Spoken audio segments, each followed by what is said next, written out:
before you watch the video. Subscribe the channel now.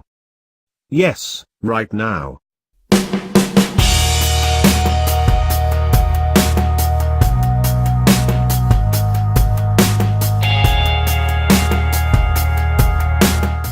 It's been a while since we last talked about Mazda bringing back the rotary engine, something that's been on and off the cards for a number of years.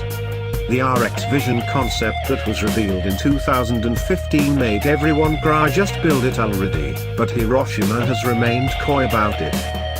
We already knew that the automaker was working on an electric vehicle that would use a rotary not to propel the wheels, but as a range extender. Now, though, there's official confirmation from our company exec that a car with such a powertrain is indeed coming our way in 2019.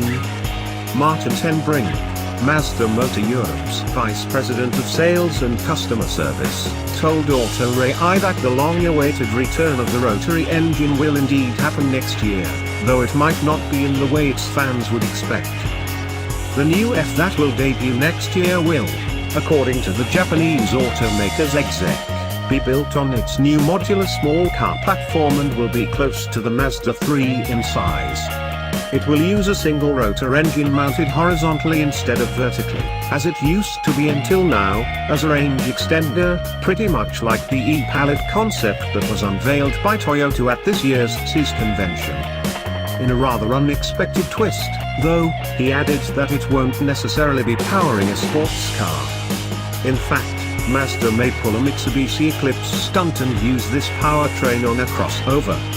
Now, having whetted our appetite not just with the RX Vision, but the striking RX Vision Coupe that was displayed last year at the Tokyo Motor Show as well, it would be an anticlimax to see an SUV instead of the proper sports car we have been waiting since 2012, when the last RX-8 rolled off the assembly line.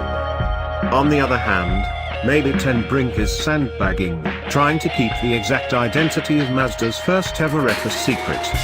At least we sure hope he does, as either of these concepts would do just fine in production, guys, even if the rotary takes a backseat to electric motors.